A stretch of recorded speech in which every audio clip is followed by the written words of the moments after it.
Money making money making money. Come on, you gotta tell me, how is this even possible? It's easy. 1, you take your money and you put it in this secret spot. 2, you let that money grow with compound interest. 3, then you find a place for that money to go where it can work for you. 4, and then every Wednesday at 1 p.m. Eastern, you join me for a wealth webinar. I'll do it. It's free. Plus, if you join me now, you'll get my free ebook that teaches you to get all the money back for every car you buy, drive, and own. So take advantage of this opportunity and I'll see you there. Hey, are you ready to take control of your financial future? Welcome to Private Money Club. Private Money Club is the ultimate online platform connecting real estate entrepreneurs with private money lenders just like you. Whether you're looking to fund your next deal or lend money to grow your wealth, Private Money Club is your go-to resource. You can post deals, find funding, connect with other like-minded professionals. It's just a community. It's a community that you need to plug into. If you're new to the game, no problem. Our Learn platform and our weekly coaching webinars and our on-demand resources are here to guide you every step of the way. Join a thriving network of real estate experts who are already making an impact, and they're waiting to partner with you. So Private Money Club gives you the tools, the training, the connections, and everything you need to achieve your financial goals. So why don't you start now by going to privatemoneyclub.com. We'll see you inside. Hey, you need to become your own bank. And it's as simple as changing one thing, and that is where your money goes first. I mean, think about it. Household debts in this country are at all-time highs. You got tons of market volatility. You got the potential for Social Security running out of money.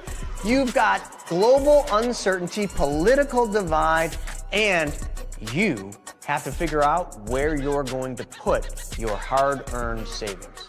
I mean, this is one of those times in history where the rich are getting richer, and it is time to learn the secrets of the wealthy.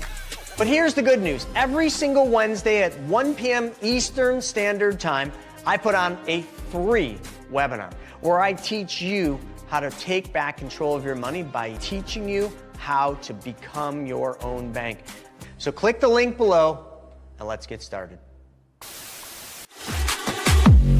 So let's go into the app, because the app was created after a dating site, believe it or not. So people with money and people that need money. Phone, swipe left. Swipe left.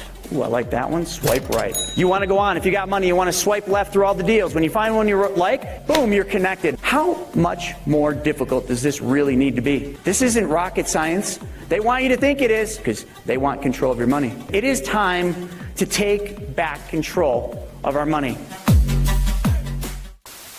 I want to invite you to a free interactive webinar that we're doing to teach you how to get prepared for what's about to happen and how you can grow, preserve, and protect your wealth and get it ready for a recession or maybe the next Great Depression. So all I need you to do is click the link below. You're not going to want to miss this with all this stuff going on.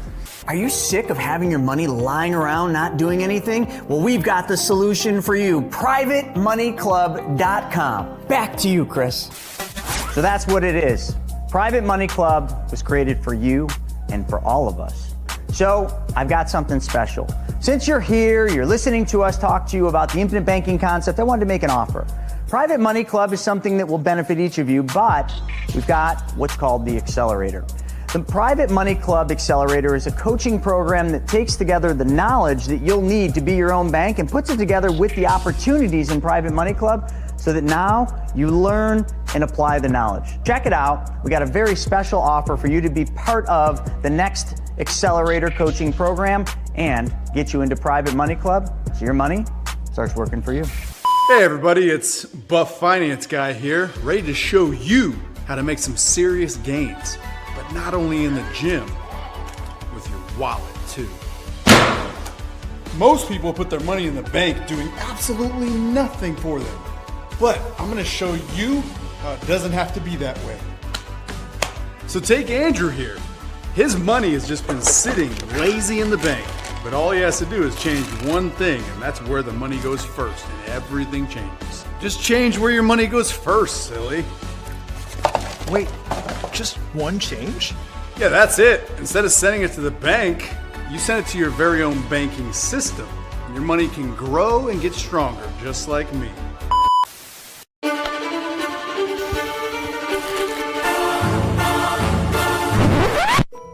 It's time for Money School TV. You heard it straight from the horse's mouth. You've been on the fence to come to PMC Money Take. I'm telling you right now, you're missing out on a treat. This is the ultimate watering hole for lenders and borrowers. If you've got decent deals, you'll find the funding for it. The networking here has been fantastic. Absolutely phenomenal. Tremendously beneficial. Oh my gosh, so many people to network with. First day, I probably met 5 or 6 people. They show me ideas, I show them ideas. We're actually on stage about 20 minutes ago, and since then, I've already had about 20 people reach out. There are several people that I probably will be doing business with. I have like 15 private lenders ready to fund my deals. The people here are amazing and so welcoming. You walk in, everyone greets you right away. No one is a stranger. It's just an amazing and comfortable place to be. There's so much stuff that I've been able to learn that I didn't know. I've had aha moments over and over again. They talked about normal rates of return, not 6%, we're talking about 10%, but in a way that's ethically sound and stable. It's full disclosure, but helps walk you through everything. They even talk about it on stage of like, we've already made the mistakes, so here we are, and we're teaching you to not make the same mistakes. You get to learn from us, you get to just follow our direction and just see what you can do. I've gotten great things out of the virtual events, but there's no comparison to actually coming here, experiencing the energy, and getting to meet all of the people. Everyone is here looking to grow in some capacity. Being in this environment, it allows you to feed on that and foster that. During the event, they had a lender-borrower meet and greet, which is pretty cool. It's different when you can spend some time, have a meal together, hang out, joke around. The people are just a blast. It's so much fun. The community of the Money Tank PMC, the whole crew with Chris, Stephen, Jonah, everybody, and Joe, they've all helped me out. It's been changing my life. You're gonna learn something, you're gonna meet someone, and it's definitely gonna make a big difference in your business. Not by a little bit, but by a lot. I mean, you could stay stuck thinking you can do it on your own. Was a lot of people that I talk to is their issue, and then they come here, and I talk to them a year later, and they've grown so much just by coming to this event. Started $15,000 in credit card debt. As of today, I have $550,000 out in private lending. That's what this teaches you. I tell people all the time, you have to get in the room to be around the like-minded people. Go. It's worth it. Just come. Do it for yourself. Do it for your business. Take action. You got to do it. Come to the event. You don't want to miss it. Well, the biggest thing I hope that people get is something that they can actually apply in their lives. You know, that's the biggest thing for any of these events that we want. We want people to leave here not just riled up, not just excited, but actually going out and doing something that'll put them in a better financial situation, help their family. And for the speakers, my goal is that they go out and they impact the audience and bring something the audience never had exposure to that allows them to then fill in that piece that they're looking for. I'm going to be talking about more lease options. I'm going to be talking about equity shares. I'm going to be talking about a bunch of fun stuff today. Because again, I'm not here to teach about how to do those deals. I'm here to teach about how to invest in those deals. Filled with individuals that are like-minded, that are at the top of their craft, they're at the top of their game. And for anybody that's an attendee, it's just a mind-blowing experience.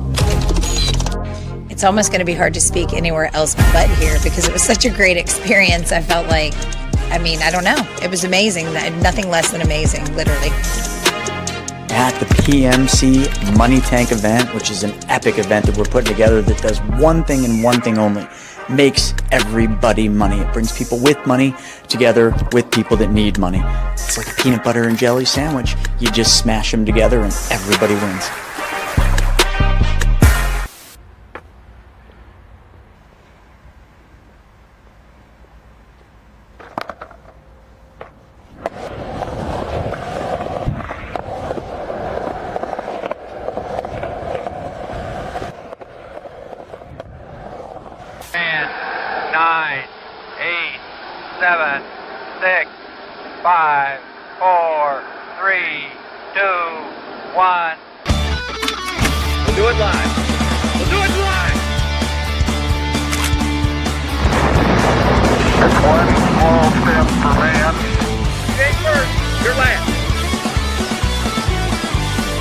Wednesday, 9:30, 10:30 Eastern Standard Time.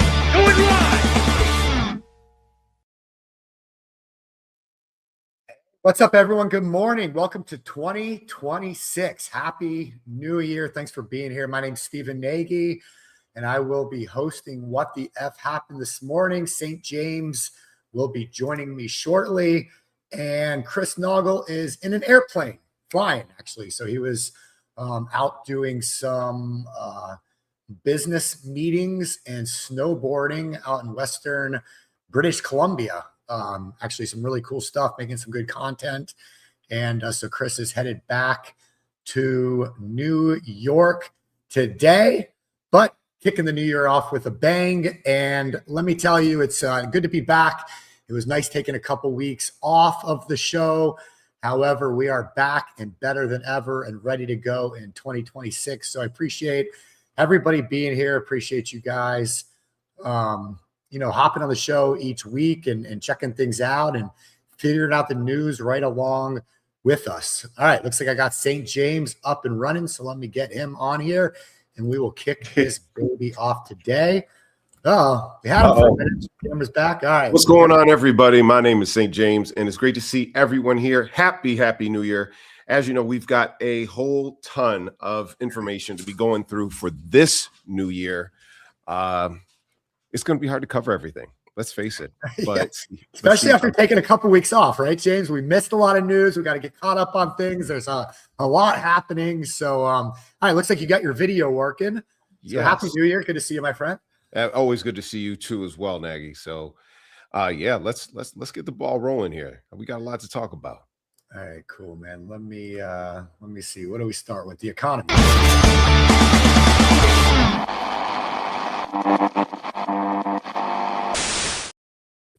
All right, James. So let's kick this thing off. I know you got a couple articles on the economy teed up and ready to go. I can pull those off, but if you want to kind of kick that going, for me, it's just been anecdotal the last few weeks. Without doing the show, I haven't really had a need to pay attention to the news. It's really one of the only reasons I do pay attention, regularly. But I was traveling. I took my family. We did a little road trip up into along the east coast of the U.S. We went up into St. Augustine, into Savannah, Georgia, then shot west over into the North Carolina mountains and spent a few days with my family that live up that way. It was a great time. Had some nice cold weather, which was a change from, the beautiful Florida sunshine. But it was a good time, fun trip. Nice to get away and break away for a little while, get refreshed for the new year. And I'm telling you, James, I don't know about you, but since being back, it's just been busy, a lot going on, and awesome stuff, really exciting stuff. Really excited for what we have planned for the BYOB Money School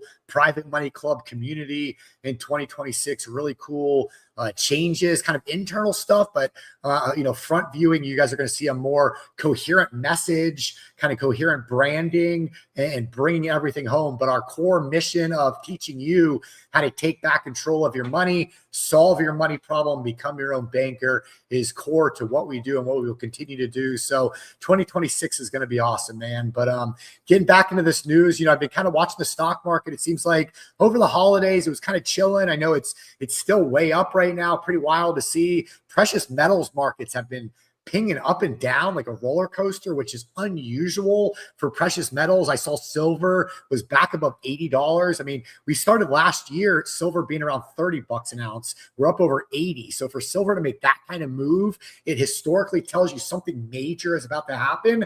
But it seems like everything's chugging along right now. So this is about the economy. I mean, what do we got, James? What do you want to get into here? Let's pick this up at the precious metals. I'm really glad that you brought that up. And we're seeing a whole bunch of volatility within the market. It dips a little, it goes back up.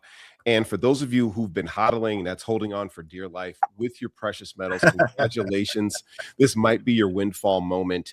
I actually got a little bit of information about this, I'd say within the past 2 hours. You see, the price of silver has been artificially deflated. It's been repressed for decades. But now with the advent of data centers becoming more and more popular and a lot of stocks being hyperinflated, a lot of people are saying, look, we need to get our hands on precious metals, on tangible objects that actually have some type of commercial and practical value. Silver can be used for building out data centers. It's inside of your computer. It's inside of some of your old televisions. and it can also be used as a means of exchange. So therefore, you have a wide variety of uses of precious metals, not just silver, but also gold, and to a certain extent, palladium. And as a result, we're seeing a huge rise in the price. So it is no longer allowed, it's no longer able to be artificially suppressed by a lot of the powers that be, we'll just say. And some people even speculate that this might be the cause, this might be the domino that causes the financial collapse. How? All the details are not available to me right now, but what I do know is this. We're also seeing massive growth in the tech sector. We saw a big sell-off at the end of the year, which is quite common if you follow the cycles of the stock market.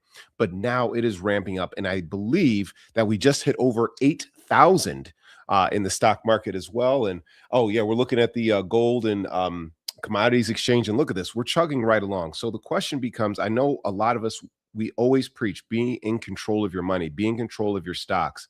And of course, Chris is not a big fan of 401ks, but he is a fan of free money. What I would encourage everybody to do, and this is not financial advice, I'm just a poor guy with a microphone, is that make sure that your financial strategy is correct for yourself. Don't ride trends if you are not comfortable with them. Do the fundamentals make sense? We have some companies out there with extreme valuations. Nagy, I'm sure you've seen a few of them as well. And sometimes those numbers just don't make sense. And if I could be so kind to segue, we look at somebody who's a legendary investor, Warren Buffett, who's just now enjoying his first week of retirement. If you look at his return, he took Berkshire Hathaway to an over 6 million% return on fundamentals in terms of the markets. So while we're extremely excited about NVIDIA, while we're extremely excited about all these different Taiwan semiconductor companies, all these things that have massive 1, 2, 3, 5 million valuations, the question is, are they going to be able to stand the test of time? And are they going to be something that you can say, hey, look, I got in at a very, very reasonable spot, and it is added to my family's wealth and value portfolio for generations to come?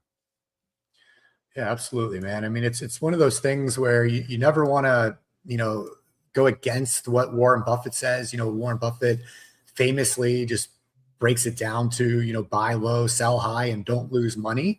But right. What does that look like in reality, right, James? Where is low? Where is high? I mean, if you read charts and look at fundamentals and technicals of the stock market, everything is very, very, very overvalued, historically speaking. And some of these PE ratios and whatnot are just insane that these things are valued at. But at the same time, I mean, what continues to happen? It continues to go up and up and up and up and up. It seems like it never ends. And so, when is the right time to get in? I was reading an article the other day. And again, we don't give financial advice. We're not licensed advisors, things of that nature. But I was reading this article and it was talking about this, this index called QQQM, which basically is the Invesco, right? WTF for technology. It's primarily AI stocks and in that industry. And so, they were saying, hey, it's high right now, but at the same time, AI is not going anywhere. These chips aren't going anywhere. These stocks aren't going anywhere anytime soon, And so maybe it's a good time to look at something like that and kind of diversify from some of these companies. Maybe own a lot of NVIDIA, but maybe NVIDIA is not the guy that's going to run, So different ways you can kind of look at this. But like always, James, I mean, have an investing strategy, have a plan, understand what you're doing, know, like, and understand what you're doing. If you need support, if you need education, if you need somebody to help with that, that's when you turn to an advisor. And that's everything that we're doing this year. I mean, with Private Money Club, with BYOB, we're all about education and providing that advisory support when needed. And that's what we've brought now with PMC Wealth and our Registered Investment Advisory Service. And so we have these different ways to help you, but have that plan, come on the webinars, learn what you're doing, and take advantage of this stuff. Because, like they say, James, there's money to be made at all times in the markets, but the real money's made when there's blood on the streets, when there's volatility out there. You just have to know what you're doing and how to take advantage of it. And I truly believe we're going to see some of that in 2026. I mean, what do you think is going to happen this year? It's the first show of the year. I mean, what do you predict for the markets, real estate, for crypto, for for stocks. And not only you, James, but those of you watching, like, what do you guys think is going to happen? Are we going to continue to see an increase throughout the year? Are we going to end 2026 higher in the markets than we are today? Or what's that going to look like? What do you think? I mean, what do you think, James? Absolutely. Let's start with the housing market. So we are anticipating one more rate cut from the Fed, and I feel that that's going to be around mid-month. Now, some people say once the Fed cuts rates, it's going to be unlocking people. They're going to want to sell their homes and they're going to want to get into something else. And I think that is kind of one-sided. I feel that the Fed, when they do lower the rates, and I feel it's going to be a quarter point, and you can go to your prediction markets and put money on it. Don't do that, by the way. What I feel that's going to happen is it's going to bring a lot more buyers to the market because they're going to perceive this is my entry point, but a lot of home inventory is still going to be locked up. I feel that we are calling a podiatrist, which is a foot doctor, to do heart surgery, meaning the Fed does have only limited tools to unlock, to manipulate rates and open up business. But at the same time, if more homes aren't being built and if consumer sentiment doesn't change, where people are saying, I want to downsize, or I want to, move in my parents, or I'm willing to live with more people and start house hacking, well, unfortunately, it's still not going to be able to solve the problem.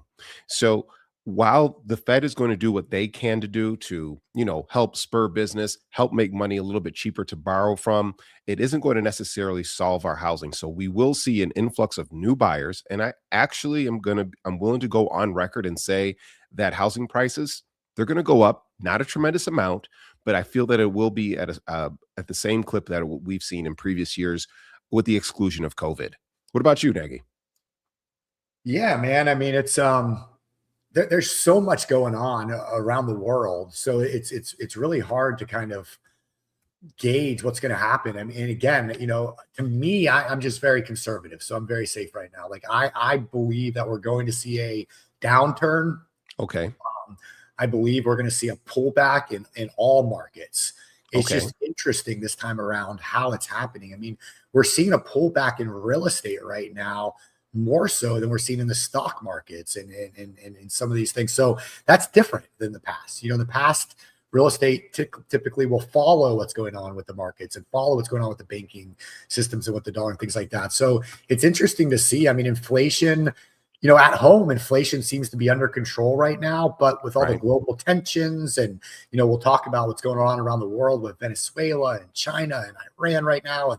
And all this, it makes it interesting. And what's going on with oil, for example. I mean, if we see oil drop down, I mean, that could really increase, the economy right now. And so there's so many moving pieces, man. That's right. And I'm so glad that I'm getting a chance to talk to you about this because you hit the nail on the head for so many things. You understand that there's a ripple effect that we could literally spend hours discussing on how one major change, oil, for instance, can ripple effect to housing, transportation, goods, food, everything like that.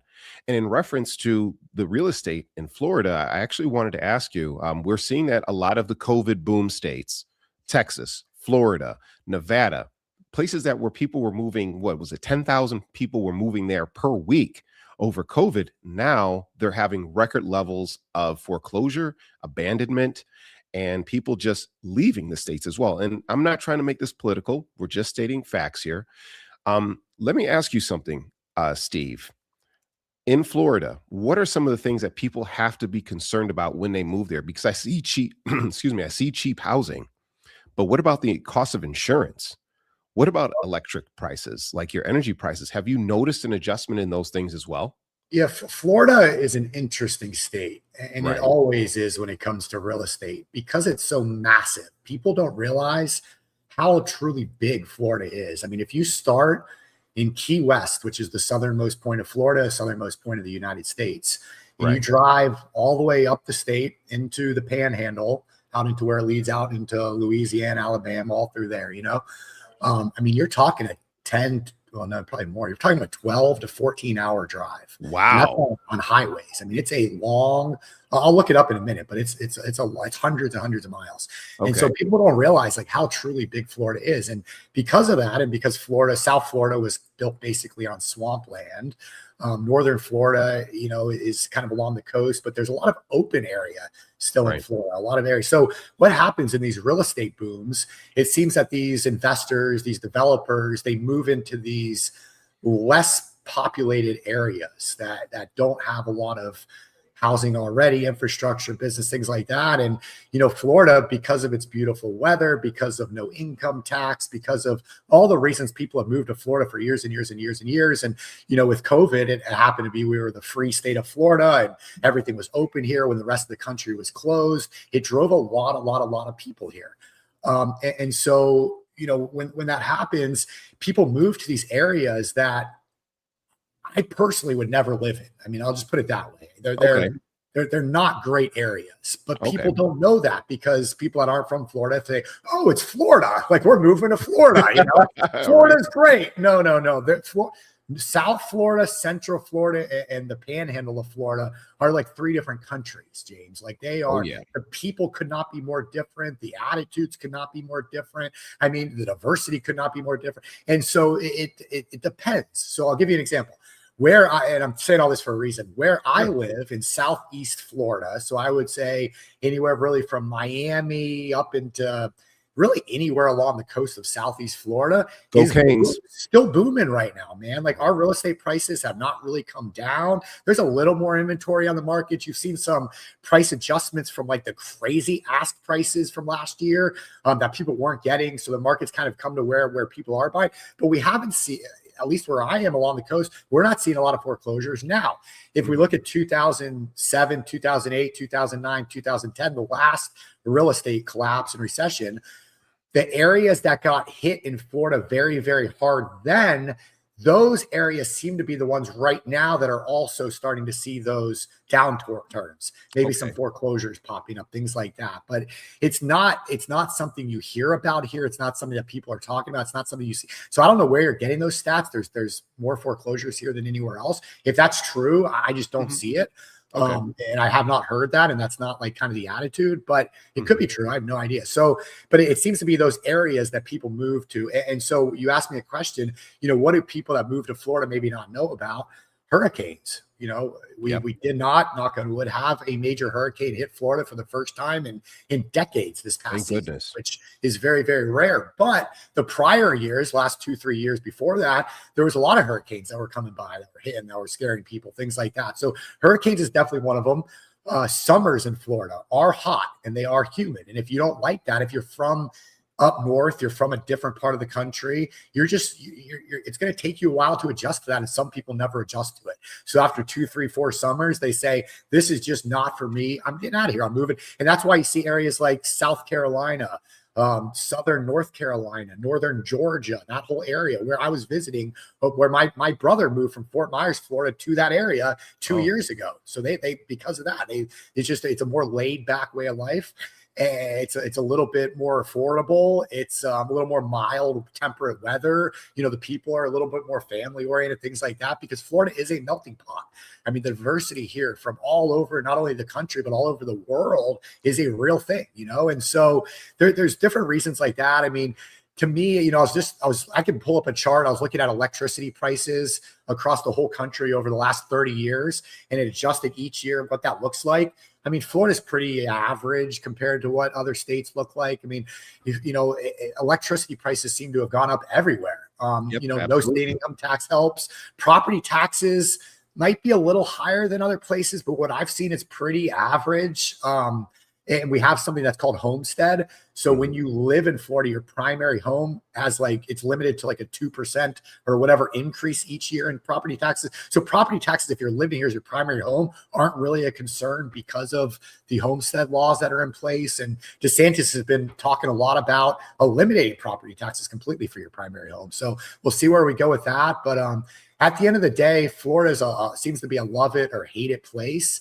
I love it. But I can see why people also, come for a few years and want to move away. But the demand seems to be strong here. And we see that across the country, though. It's not just Florida, right? The areas that fell in 2008 seems to be the ones that are, again, starting to get affected now. And we'll see if that trend continues, it goes across the country, or if some areas stay strong. I guess that's the question, right? Absolutely. Absolutely. So, I mean, all these things can be happen. Like, I'm a big fan of Central Florida, go UCF, or I know Orlando, quote unquote, isn't Florida as well. But at the same time, I really liked it. And when I was working in the energy industry in Go Orlando, Knowles, James, go Knowles. So you always rep it, brother.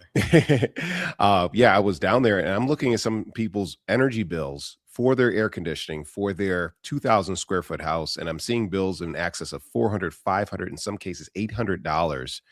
And I just said, this is absolutely incredible. And this was with Duke Energy. So I think that people who are considering, retiring, moving to Florida, having a second residence, you should be aware of the insurance, because at one point, like, a lot of the major home insurance companies were just pulling out. They said, we can't cover any type of massive losses in terms of property in the event of a hurricane. And when people see that energy bill, they're like, holy no, I'm going somewhere where, I don't have such a strong energy draw. But you also have no property tax. Your sun tolls are not too exorbitant. So there's always positives and negatives to that. What else we got on the dock there, Mr. Nag? I can play this video. It's just interesting. It's a minute long, but it's U.S. electricity prices by state by year. Oh yeah, and just kind of shows. So it's starting in. Here, I'll just share my screen and we'll watch it. It's a 60-second video. I thought it was pretty interesting. Here we go. So you can see it's going to start with 2001 and run all the way up through 2025. Okay. So you can see, let me see this one on the red one on the far left would be Alaska that's bouncing around. The next red one's Texas, and then Florida. So you can see Florida is up there, right, as far as, and I believe they're doing this by political leaning. Yeah. Okay. So blue states with blue lines are politically leaning blue. Red would be conservative states, and purple would be kind of the swing states. Swing states, yeah. Yeah, I noticed that my energy bill here in New York went up by $50 year over year, Nagy. $50, and it's just me. I live in a what, 2,000 square foot house, or maybe 1,600 square feet. I can't remember. Looks like New York's right there, ranked 14th. Yeah, highest. So it's interesting. So I don't know, man. I mean, it's one of those things where, is it anecdotal? Is there actual data showing this? I mean, Hawaii over here showing the highest, and then California. I think, a lot of people know, California is what they've done out there as far as electricity. So you see Florida is on the higher end, but on the lower end of a lot of these other states. So absolutely. And another point to bring up is with this advent of AI. I mean, obviously they're building a lot of places in rural West Virginia, but they're also building places in Texas and California. And those places draw huge, and when I say huge, I mean gigawatts worth of energy every single month. And they are expecting, those being those tech companies, for the consumer to pay for it. They're making the money, but we have to foot the bill for the increased charges and the increases in electricity.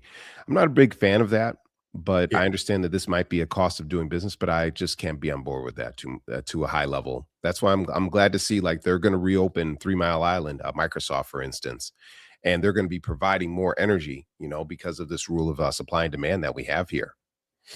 Yeah. That's the big AI data centers, and the use of the electricity for those are very interesting. It'll be interesting to see what happens with that, because I have a feeling that local governments and the local communities will fight that, and I'm sure there'll eventually be some kind of middle ground, right, where they're going to cover cost or supplement it somehow and allow that, because I don't see that ending well. But changing the subject from there, James, right before the holiday break, we talked about holiday spending, and I know we hit on gift cards and whether you like receiving gift cards, and so I think this article is good to talk about right after the holiday spending. So this is perfect timing for this to come out.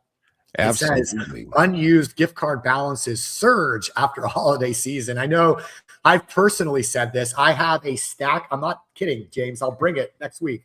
A stack of gift cards this thick of just, I've never used them. They sit there, and my wife and I will pull them out every now and then. We'll be like, okay, we're going to go to dinner only using gift cards for the next month. And Yes. we still never use them. So they sit there, they go unspent. But this is, according to this article, roughly 23 billion with a B, $1 billion in gift cards go unused in the U.S. after the holiday season, and consumers now have more options for spending this unexpected windfall. So gift cards have become a top choice for shoppers, offering personal touch from the giver while letting recipients select exactly what they want. This prepaid trend fueled significant holiday spending. According to the data, U.S. shoppers were projected to spend around $29 billion on prepaid cards. So different ways to do it now. You can donate the balance. You can self-use Synergy. So I guess they're allowing people to use gift cards in different ways. But the original headline on this was Starbucks holds more in gift cards than about 3,500 U.S. banks combined. So that is crazy. Let's put that into perspective there, Nagy. Imagine if you had 1.78 billion, all right, 1,780 million in free profit, just sitting on your books. And after 3 years, you can claim it and say, you know what, it's all ours. Don't even worry about it. That's what Starbucks has. So imagine going into Starbucks and it being the bank of Starbucks. Why? Because they're sitting on $1.78 billion worth of capital. And I think that says a lot. I mean, obviously we want to use those gift cards. They were a great sentiment. I believe there was over $300 million in gift card spending in Christmas of 2025.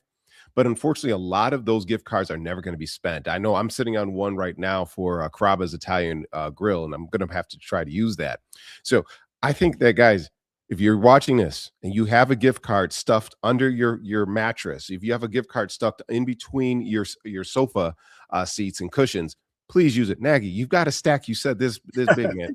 Like, come on, man. Help us out. The worst part is you spend it and there's like $7 left on it, and you're like, shit. You know, I mean, it's $7, but if I got to spend the $7, I'm going to really spend 100 or whatever. You know, wherever I go. And it's like, so then you let those smaller balances, but those add up. You know, and I think the companies bank on that, because think about it. If you have a $100 gift card and $7 gets left unspent, that's 7% additional profit that company just made because somebody's going to just forget about it, you know? And so it's a smart move, in my opinion, to offer gift cards. In fact, James, maybe we'll start offering PMC gift cards in 2027. Let's do it. Why not? Why not? And think about it. The retailers actually win almost three ways. One, you get the people who come into the store. Let's just use Target, for example. People go into Target and they say, I just want to get a gift card, but then they end up buying something else just because, you know what, I'm already in Target. Let me go ahead and grab some soap or whatever it is.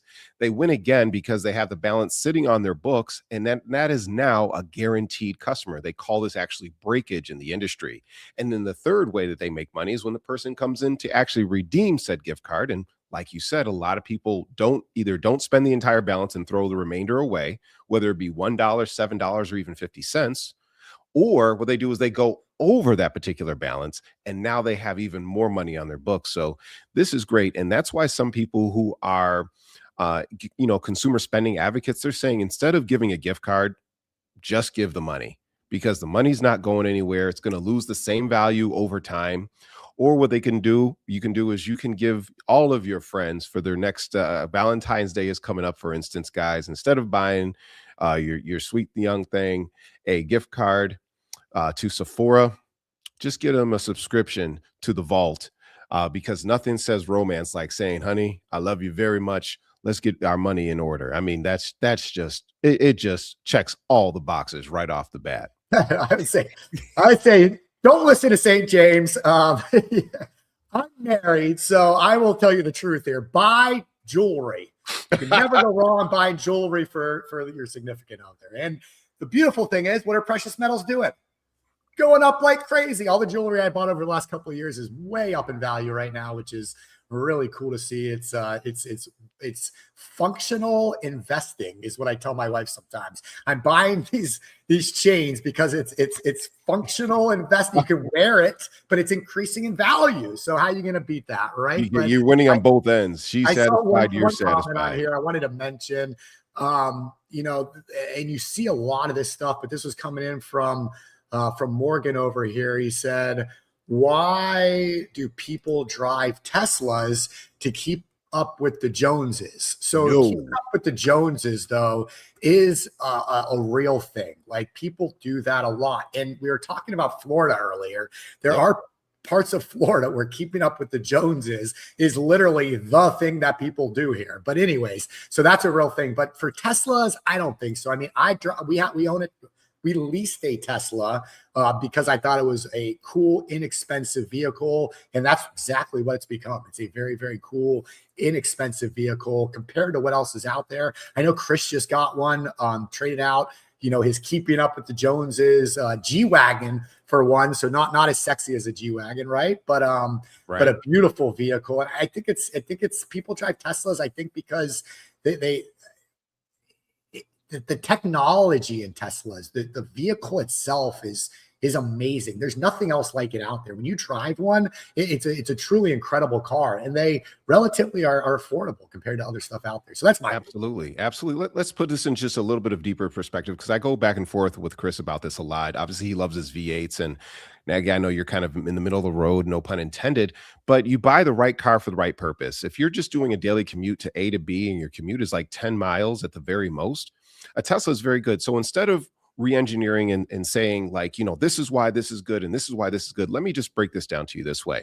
If I introduced a car to you and I said, I have a car to you that for you that requires monthly maintenance, it's going to require a lot of oil changes, it's going to be loud, it's going to disturb your neighbors, and it doesn't have the most cutting edge technology in it, versus another vehicle that costs a fraction to get a 300-mile range, about $20 as opposed to 60 or 80. It does not require oil changes. It gets updated and can be fixed over the internet. Which one seems like the more logical choice? Now, we also want to remember one really other quick thing. The first cars ever in existence were actually electric vehicles, but the technology didn't meet the market at that time. So it's just an evolution. All of these things can coexist at the same time. You can have EVs, you can have hybrids, and you can have gas vehicles all at the same time. And if you're a fan of American industry, you actually want all of these things to operate in a free market system, so that the competition is always leveraged one against another. That way the consumer always wins. Yeah, I love it, man. I love it. And again, it's different strokes for different folks. Is that what they say, right? Yeah. I mean, and yes, I do have a Tesla, and I also have a 6.7 liter turbo diesel, big monster truck. So I'm right. both extremes on both sides when it comes to vehicles. Can I touch on this real quick though? This one right here. I don't want to ride this to the ground, but look, they go fast. I think they're over-engineered. Fine, if that's how you feel. I love the electric aspect about it, but America doesn't have the infrastructure yet, and winter reduces range. And again, if you're charging at home and your commute is only 10 miles, that's not a big deal. You're going to be just fine. But let's talk about the big elephant in the room. America doesn't have the infrastructure yet. We are not saying that about data centers, though. We're not saying that about a lot of all these introductions of more and more electronic major build outs in America. And as we need more data centers, as Amazon, Facebook, Meta, or whatever is going out there, they're going to demand more of that energy. So if you're a fan of the American economy, like I know a lot of you are, that's exactly why you want to have more EVs, because what happens is private industry says, we need to upgrade our energy infrastructure. Hey, the administration, I don't care if it's red, blue, pink, or yellow, they're going to say, you know what, you're right. Let's start providing some type of government subsidy, some type of government program, so that we can redevelop our energy grid, because the demand is too strong for us to ignore it any further. It's a chicken and the egg. Do you want to build out an energy infrastructure, but there's no demand? Or do you have to have a demand first in order for everything to happen, and use it as a catalyst to propel us forward? Because I assure you, America's competitors are doing that right now, and they are light years ahead of us. So the question shouldn't be, we don't have the infrastructure for this. The statement is, we have the demand for it. Now we need to develop it even further, both within the public market and the private market. Yeah, let's talk about the USA. We'll get into this next segment here, because I guess the question is, why have we not built out that infrastructure? Why are we not improving our electrical grids and everything else? Is it a lack of money, or is it a lack of oversight and a lot of wasted spending, fraud, and abuse out there? But money's never stopped us, Nagy. You know that. Money's never stopped. Hey, are you ready to take control of your financial future? Welcome to Private Money Club. Private Money Club is the ultimate online platform connecting real estate entrepreneurs with private money lenders just like you. Whether you're looking to fund your next deal or lend money to grow your wealth, Private Money Club is your go-to resource. You can post deals, find funding, connect with other like-minded professionals. It's just a community. It's a community that you need to plug into. If you're new to the game, no problem. Our Learn platform and our weekly coaching webinars and our on-demand resources are here to guide you every step of the way. Join a thriving network of real estate experts who are already making an impact, and they're waiting to partner with you. So Private Money Club gives you the tools, the training, the connections, and everything you need to achieve your financial goals. So why don't you start now by going to privatemoneyclub.com. We'll see you inside. My fellow Americans,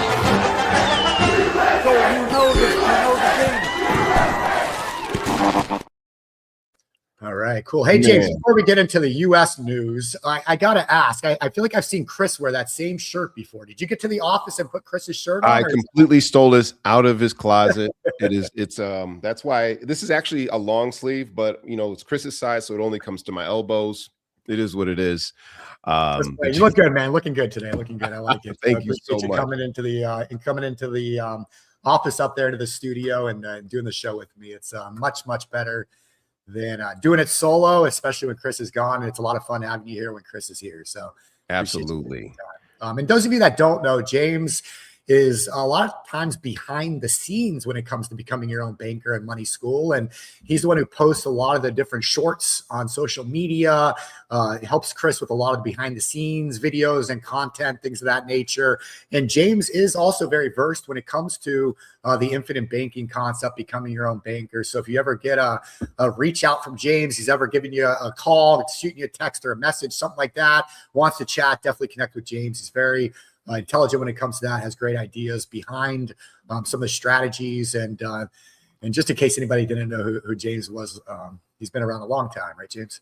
Absolutely. It's always been fun to be part of the BYOB ecosystem and the campfire, as we call it, because it has literally been able to transform so many people's lives that I've seen around the campfire, including my own. I'm renovating a house right now, and I had to pull from my whole life insurance policy, my specially designed one, so that I can save and invest at the same time. So had it not been for BYOB, who knows what the situation would be. And definitely thankful for that, for sure, Nagy. Yeah, man. I love it. We actually have a young lady right now that we're working with that's just helping us with some reorganization of some of our systems and processes and companies and data flows and things of that nature. So she's going through and doing a whole audit on, kind of everybody that's associated with our companies and what everybody does. And we were chatting yesterday about it all. And she was like, something that's really been interesting to me is it seems like everybody, almost everybody that works with you guys or supports you in some way was first a client. Like they use your products and use what you guys teach. And now it seems like, they're working with you. And that's exactly right. We are big believers in practicing what we preach, not only teaching it, but going out there, doing it first, experiencing it first, taking the losses first, understanding it, and then going out and be able to share real world experience with everybody out there. So I just thought that was interesting. She saw that observation on her own without it being said to her, but it's a testament to everything we do. Absolutely. All right, cool, man. Let's get into the U.S. I know there's a lot been going on the last few weeks in the U.S., and then we'll get into the world news. But the first article, at least you had on here, was Trump announces fraud investigation into California. It says President Trump declared Tuesday that a fraud investigation of California has begun, calling the state under Governor Gavin Newsom more corrupt than Minnesota, which we definitely need to talk a little bit about Minnesota and the Somalian daycares. I know Tim Walsh just announced after everything that's gone on, he will not be running for re-election. So that's an interesting development. But this article says, but providing no details about which federal agency would conduct the probe or what it would examine. Quote, California under Governor Gavin Newsom is more corrupt than Minnesota. If that's possible, question marks. Trump wrote on Truth Social Tuesday morning, the fraud investigation of California has begun. Thank you for your attention to this matter. So, James, do you have any more information on what's going on in California? So last year, we were talking about Kendrick Lamar versus Drake. It was the beef. It was the big rap beef. It got a lot of eyeballs. It got a lot of attention and made it all the way to the Super Bowl. Whenever I hear Trump and Gavin Newsom in the same sentence, that's all it seems like it is to me. I'm going to take shots at you. You're going to take shot. I'm going to take some shots back. And all there is just entertainment, because I know it deals with people's lives, but we don't have any power over this. They're going to keep making shots. And guess what? The more that Trump goes after California, the more that he gives Gavin Newsom a platform, the more popular he's going to make him amongst the leftist tribe. That's what's so paradoxically interesting about this, is that the more that they give each other attention, the more that they strengthen their platform. And I mean, obviously, you've already picked your tribe. That's cool, guys. But at this point now, it's just entertainment. We saw a massive home run with what happened with the Somali daycares in Minnesota. We know that there was a lot of truths, a lot of half-truths, and a lot of outright lies. But we now know that that builds momentum for people to look and say, oh, now let's go after the perennial Democratic stronghold, which is California. And if you have an administrator who wants to go after their political enemies, which is a play that's been done by a lot of people in the past, you're going to see what's playing out right here, right now. Of course, there's fraud in California, but there's fraud in every single state. And smart viewers such as yourselves know this. The question is, are you going to be intellectually siloed? Are you just going to say, nope, all the evil is in California? You're going to say, no, you know what? There's a lot of evil. There's a lot of government abuse, a lot of waste amongst all communities. And that's the question that I would like to just propose to everybody watching this today. Yeah, I mean, my take on this, James, and again, I haven't read into what they're looking for, or what specifically they're going after. I mean, it's California's biggest problem, I don't think, is much fraud. Like you said, there's fraud and abuse and waste everywhere. Yeah. Wasted spending. I think California's bigger problem is more just over regulation and just hyper political, like hyper, like trying to, virtue signal and all that stuff. And it starts with the governor. I mean, he's one of the most virtue signaling people I've ever seen in my life, and other than Trump, maybe, but so that's why they butt heads so well. It's because they're both very good at trolling. They're both very good at talking and spinning things and whatnot. But my spin on this whole entire Trump going after California is it's a distraction. It seems like Trump has been doing this more and more. It seems like Trump will find something that he knows will rile people up, and he'll make some noise about it, make some news about it. He'll put some kind of investigation into it to put people's eyeballs on it, while behind the scenes he's doing something else that matters. And I feel like we saw that with Venezuela even. I mean, and we'll get into that. But to me, it seems like that's kind of what Trump has been doing some. I might be completely off base there. That's just my personal opinion of what I've seen. You are echoing the sentiment. You are repeating the idea that people have been saying for years. I'm glad that you're saying it, because, I mean, let's face it, you got your red hat as well. And in a certain way, I kind of admire it, to control the narrative. Don't let the narrative control you. Oh, yeah. That's all there is. And, it might be a distraction. It might be a bit of entertainment. And what I do appreciate is that by saying, look, there's a lot of corruption, there's a lot of fraud going on in all these communities. All right, cool. Bring it up. Do the job that Doge didn't. Nobody from any particular part of the political or social or economic spectrum wants waste and fraud. None of us do. And by bringing this up, now we get to put this under a magnifying glass so that we can say, look, take these funds that are being burned up over here and put them towards somewhere where people actually need it. That's simple. It's as simple as that. Yeah. So, hopefully, government spending, the amount of money, if you look at the national debt clock, I mean, it really is probably one of the biggest problems and threats we face, for later in our generation, for our children, things like that. And so it would be great to see. I mean, I had this conversation. Somebody was saying, talking about the one big, beautiful bill, that Trump passed and what that did. And, that's ugly. Saying it saved a lot of money for the very wealthy, with some of the different Medicaid and insurance changes, like really hurts the lower class and continuing that divide. And that might be right. And I was just like, what, it's okay, but it's better than, in my opinion, the Inflation Reduction Act, which was, basically the Green New Bill re-characterized and, Biden's big bill that he passed. But at the end of the day, all of these bills are bad for America and are bad for the people. It's these big omnibus bills that they pass these days in Congress that just have so much in them. They're thousands of pages. People don't even read them before they vote on them. I mean, that's the real problem. We need to go back to, okay, and we've been doing this right now. I see Shauna over here commenting in the comments. Shauna's another, integral part of these companies. And, we've been talking about that. Like, instead of just going out and spending and hoping for the best, let's have a plan in place. And I think the US should go back to that instead of these big omnibus bills where it's just like, let's spend trillions of dollars and billions of dollars get put out of these crap programs and fraud and all this other stuff. Let's just go line by line. Let's go program. If you want something passed, pass that. Like, don't put it into these big bills. But until that happens, I don't think that we're really ever going to see an end to all of the fraud and abuse and everything that's going on. Exactly. For my libertarian friends out there who love their small government, you do want small government as long as it's good government. Doesn't matter if the power is in the hands of quote unquote bad, non-virtuous people, a small group of them, or a large group of good people. Which would you prefer? That becomes a question. And I am 100%. I know we don't always see eye to eye politically about this, Nagy, but I do believe that California is overregulated. We do see that, especially like what happened after these forest fires, where people are trying to rebuild homes and now they're running into red tape and more red tape and red tape and red tape. It looks like a doggone crime scene out there. So where is that effective balance? Where does government meet the people and the people is able to produce productivity? That's going to be the big question.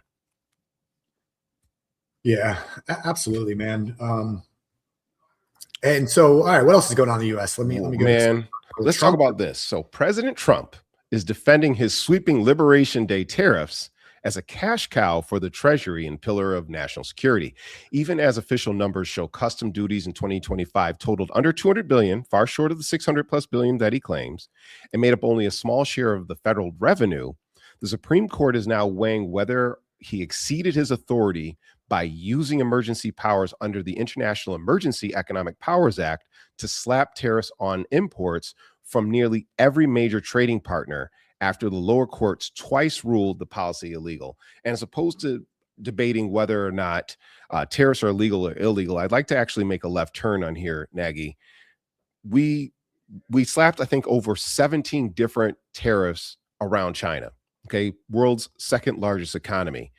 Their economy has gone up because they shifted all of their trading away from the United States and to other countries. Those other countries now have stopped buying as much from us. So we were talking about a ripple effect.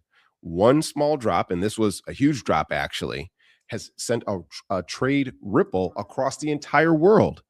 So we have to ask ourselves, is the trades worth it? Is the juice worth the squeeze? Okay. I know that some people here love the whole idea of tariffs. Okay. It's a way to effectively be able to levy a quote unquote tax onto, goods and protect American jobs. But is it actually doing that? What are we seeing out of those results? I'd like to hear it from the chat as well to see what they're saying about this. And yes, 996. I would love to see a surplus. Absolutely. Who wouldn't? All right. I think that's really cool, and reduce the debt. All right. They could put a bill into ChatGPT and get an idea on what it says. Absolutely. That's true too. So we're seeing a lot of that right now. And the tariffs, they're saying the Supreme Court could rule as soon as this Friday, actually, on these Trump tariffs. and what the future of that's going to be. So justices heard November 5th arguments over Trump's tariffs. Court has not said what cases will be decided on Friday. Other major cases also await decisions by the justices. So they haven't came out and said, but they are releasing some decisions Friday. Nobody knows, which cases they'll release decisions on, but people are kind of assuming, the markets are kind of assuming right now that they will rule on the tariffs. So they're expected to issue rulings on Friday as it weighs cases with major implications both nationally and around the world, including the legality of Donald Trump's sweeping global tariffs. The court indicated on its website Tuesday that it could release decisions and argue cases when the justices take the bench during a scheduled sitting on Friday. The court does not announce ahead of time which rulings it intends to issue. So the challenge to Trump's tariffs is among the most closely watched of the cases awaiting decisions. During arguments heard November 5th, conservative liberal justices appeared to cast doubt on the legality of the tariffs, which Trump imposed by invoking the 1977 law meant for use during national emergencies. The case involves appeals by Trump's administration after lower courts ruled his unprecedented use of that tax law exceeded his authority. So we'll see what happens on Friday, and we'll definitely hit on that next week. I'll tell you what, Steve, I've almost had an about face about tariffs. Tariffs might have been a good thing. It might have been a good thing the same way you take a sledgehammer to heart surgery. It's a tool, but it was used for the wrong way, and it was used in a very delicate situation. If a tariff's been planned out, if we said for every single dollar that we get for tariffs, it is going to go to the debt, or it's going to reduce healthcare costs so the government doesn't have to do the ACA credits, I think a lot of people on both sides of the aisle would have been behind this, and they would have said, hey, look, this is the proof. This is the proof right here. We are taking this money, we're taking it from over here and putting it over here. And who would have argued with that? But instead, we've got this New Orleans gumbo where we're saying, well, the tariffs are going to go to these small businesses. Well, now it's going to go over to the people. Well, now it's going to go to this. Where is it going?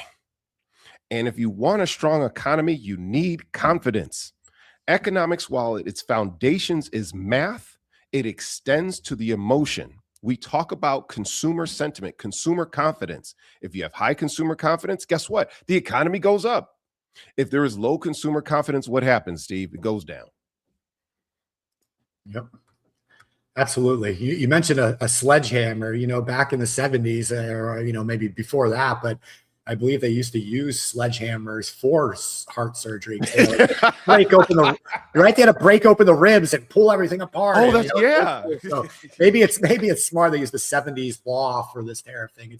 It's old school. Maybe bring it to the modern day. But yeah. All right, man. So let's pivot from the U.S. We're running out of time here. Let's get into the world. Let's go to that topic, man. We all want to talk about it. We all want to talk about it. What the F before we break. So be right back. Money making money. Come on. You got to tell me, how is this even possible? It's easy. 1, take your money and you put it in this secret spot. 2, you let that money grow with compound interest. 3, then you find a place for that money to go where it can work for you. 4, and then every Wednesday at 1 p.m. Eastern, you join me for a wealth webinar. I'll do it. It's free. Plus, if you join me now, you'll get my free ebook that teaches you to get all the money back for every car you buy, drive, and own. So take advantage of this opportunity, and I'll see you there.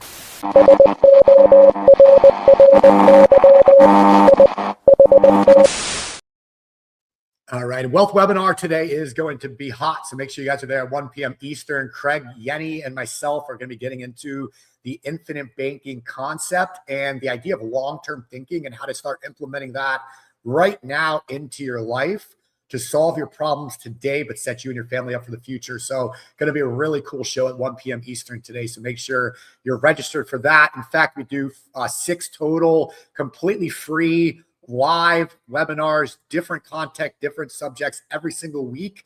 6 different shows every week. So you can register for all of those. I just put the link for that over in the comments so you guys can make sure you don't miss anything. And of course, if you ever want to see the recordings for any of our live shows, those are all put on the YouTube channel at the Chris Noggle. So check that stuff out. But with that said, I think the hot headline news right now across the world is the United States going to war, arresting Maduro. Ooh. I don't know if you want to call it invading, but at the end of the day, the illegitimate president of Venezuela, Maduro, has been captured, brought back to the United States. If nothing else, James, and we could talk about whether this was right, whether this was wrong, what the implications are of it, what the long-term impact of it is. But at the end of the day, can we at least agree on this? The United States military is fucking badass, dude. the way that this operation went down, the way the U.S. military went in there and just completely took out the Chinese equipment, the Russian equipment, the Cuban equipment, the people went in, nobody lost, nothing hurt, took this guy out of there. I mean, it's just incredible, man. The U.S. military, just hats off to them. All right, with that said, we can get into what the implications are of this. So we're probably going to end up closing out the show about this because Venezuela is super, super nuanced. And we can talk about the past, present, and the potential future that's going on with Venezuela. And Nagy, I do got to agree with you. Delta Force, I believe it was Delta Force that went in there. They went in, grabbed the dope dealer, and brought him right back out. So he's probably in a jail cell right now, sitting next to P. Diddy. He is actually, and I have the video. I got to play it, James. Since you brought that up, I got the video of it. We're going to play it. There we go. We thought AI was going to be used to cure cancer, but instead we got Maduro dancing with his cellmate, P. Diddy. Oh, yeah, there he is. Oh, James. And he's like, whoa, bro. Yeah, give it to me, Maduro. All right, so there we have it, James. There we have it. Keep going. I'm surprised he's dancing to that as opposed to Bad Bunny or something like that. That's quite confusing. I'm very surprised. Bad Bunny at the Super Bowl halftime show. Hopefully the Steelers will be there. If you missed the Steelers-Ravens game, one of the best games of the year, got to show a shout out before I forget about that. Steelers are in the playoffs. Let's go, baby. All right, back to you. Okay, I'm going Bills, Packers as a segue. So for those of you guys who want as a unbiased recount of what's been going on in Venezuela. Let's start from Hugo Cesar Chavez. Actually, let's go back to World War II because Venezuela was the silent partner of the Allies in World War II. They supplied a lot of the diesel that we use to mobilize our fleets and, of course, overthrow the regime. And then it grew, and eventually Hugo Cesar Chavez, what happened is he nationalized the oil so that all of that went to the government. Now, here's the question. Exxon, Chevron, BP, a lot of these oil companies who were already in Venezuela said, what about our equipment? Like, we've spent millions, if not billions worth of dollars investing into Venezuela, and you're just going to take our equipment? Like, that's pretty messed up. So when you start from that particular plot point, it makes sense. Like, hey, like, we've got all this product down here. You can't just steal it from us. But as time went on and our memories kind of get a little bit faded, we're like, well, you know what? We just chalk it up as a loss. Exxon still makes billions of dollars, and Chevron, which is one of the few oil companies that's allowed to operate in Venezuela, is still making marginal gains and profits year over year. But then we fast forward to Maduro, and Maduro had a bounty on his head, I think, of over $50 million. I think that was under the Biden government, and I think that may have even been under Trump's first term. Don't quote me on that, but you can do your own research. So we're looking at a regime that is not recognized by the world because basically Maduro said, no, I won the election once Chavez stepped down and passed. And what's happening is he's like, yeah, I'm here. I'm not stepping down. I used to be the vice president. Now I'm the president. It is what it is. And his competition, his political rival, had to basically step away in exile almost. So now we're seeing this where the rampant corruption that was going on in Venezuela is coming to a head. And again, as much as it makes me kind of, want me to bite my tongue, at least there was an administration that did something about it. But is it correct to do the right thing the wrong way is the big question. And what precedent does it set for other nations in the future? Does this mean that China can go to Taiwan, which they feel is properly theirs, and just say, hey, yeah, this is ours because you can't tell us not to do this when you did it yourself. We're going to take over Taiwan now. Now that semiconductors all messed up. Okay. These are questions that we have to be concerned about when you are one of the world's biggest superpowers? Does that mean that this whole fight that we have in Russia versus the Ukraine is okay? Right? No, Russia says, hey, this is our land. So let's just take this back. Okay. These are the questions that we have to say. And let's not even go to Israel, Palestine. Well, I don't think that I don't think the U.S. is trying to take Venezuela. I mean, well, we're going in there, and we're going to run the economy. Stephen Miller, Psycho Steve, is going down until the Venezuelan regime can figure out what they're doing. Like we're not saying Venezuela is going to become a state of the United States of America. We're not saying that at all. We went in and we arrested a head of a drug cartel who is a criminal internationally, and brought him back to the U.S. to face justice. Right. And in the meantime, you know, the Venezuela needs to figure its shit out, because under socialism with Chavez and Maduro, the country's gone to shit. I mean, just watch the people across the world right now. They're celebrating, being able to take their country back. And you're seeing it now leak into Iran, which Iran's regime could fall any day right now, it seems like. And not only that, but it's put all these other dictators, Cuba, China, I mean, these places under, no, like, hey, like, you never know what Trump's going to do. You don't know what the U.S. is going to do. And to me, that's the kind of leadership that we need in this crazy whacked out world we're in right now. So I think it's an incredible move. I think the way they did it is amazing. You know, everybody's worried about, oh, we're going to go to war and bring troops in and all this. They sent the best of the best in. They did what they wanted. They got out, and that's it. So, you know, and now he's threatening, hey, if I got to put troops on the ground, I will. But I think it's more of a threat than anything else. We'll see how it plays out. We're going to see, because there's going to be a number of Venezuelan loyalists to Maduro who are still going to be in opposition, because we were like, well, what's going to happen when boots on the ground? Like, if the Venezuelan people are so happy, then why do we need to mobilize a military in there? And who are they going to necessarily be securing this against? We've been there before. We've seen that before when George Bush went into, inspecting weapons of mass destruction. And then we ended up with the occupation of, take your pick of your oil nation. All right. While history doesn't necessarily repeat itself, sometimes it does rhyme. If we are going to help rebuild their infrastructure, that's going to be tens of billions of dollars. And this came from the mouth of Trump himself. And I'm just speaking the facts here. You do with it what you will, because you guys deserve to be, make your own decisions.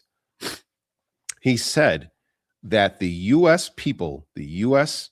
public, will subsidize the rebuilding of the Venezuelan infrastructure for oil, meaning Exxon, Chevron will basically be subsidized by the American people. Please fact check me on this. If I've misquoted this, put it in the chat.